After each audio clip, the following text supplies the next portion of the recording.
Hey guys, so before I continue this episode of the Chivas transfer from the Liga MX draft, I have to explain this. So, the president of Chivas, Nestor de la Torre, said that they're still gonna get some players.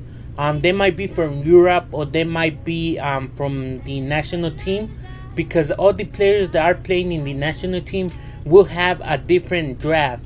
We'll have like a different draft, so that means that all the players that are in the league and the national team can be drafted after the competition of the Copa America and Copa Oro. So you guys have to know that. So I might upload a second video about the Liga MX draft for Chivas, because Chivas could still go for other players from the national team, or Chivas could also be signing players that are playing for Europe, like Ulises Davila.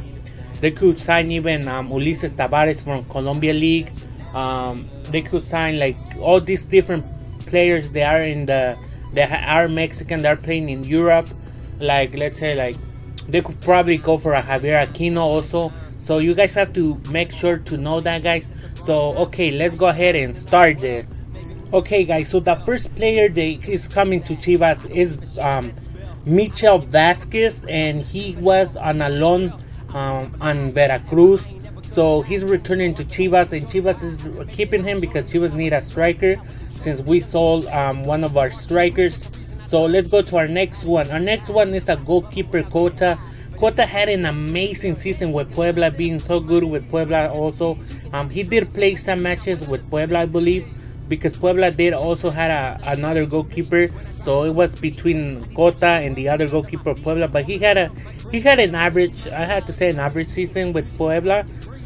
He comes from Pachuca. Okay, our next, this guy, I think he's a loan player with the option to buy from Chivas. So the reason Chivas got him is because I think what happens with Chepo just wants to Ponce to have like someone to fight this spot with him. So yeah, so we got Edwin Hernandez from León to Chivas, and then Chivas bought Alanis. A lot of people say he's like the Mexican Ramos, and he actually is in the national team, but they're waiting to see if he's gonna get well from the injury he currently has. So Chivas just bought him. Very good signing, I think.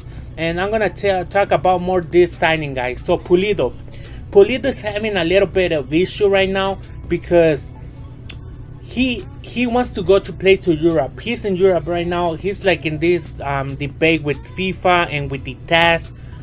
He wants to play in Europe, but Chivas bought the 50% of his contract to Tigres. This means that if Pulido accepts to come play with Chivas, he could play with Chivas. But if Pulido doesn't accept come to play to Chivas, Chivas is gonna get the money that they gave Tigres back. They will get it back. So I think Chivas do need to hire another striker if Pulido doesn't accept to come. I think this is a very good opportunity for Pulido, because Chivas could even do a special contract to him, just like Fabian saying that if they get an offer, they will let him go to Europe, because Chivas has always done that. Chivas, like, if you belong to Chivas and you want to go to Europe, Chivas will make it happen. We'll give you the resources for you to go to Europe. That's what happened with Javier Hernandez, Carlos Vela. A lot of players from Chivas that have went to Europe because Chivas gives them the opportunity. So all we have to do is wait to see if Alan Pulido is going to accept to come and play with Chivas. But he wants to play in Europe. I think he's playing in a Greece team right now. And he actually, I think he's waiting to see what FIFA says, if he has to return to his old club Tigres, or he can play in Europe for that new team, because he left under contract, guys. That's what's wrong. That's what they're fighting, because Pulido says he doesn't have contract with Tigres, and Tigres says they do have contract with Pulido. So it's kind of a battle right there. So they're waiting to see what FIFA says. But he has to decide if he wants to play with Chivas or he wants to stay in Europe. So hopefully he does decide to come, but we'll have to wait, guys. And Before I end this, guys, like I said, I'm gonna have to do a second video to if Chivas signs more players. But I'll see you next time, and hope you guys have enjoyed this video.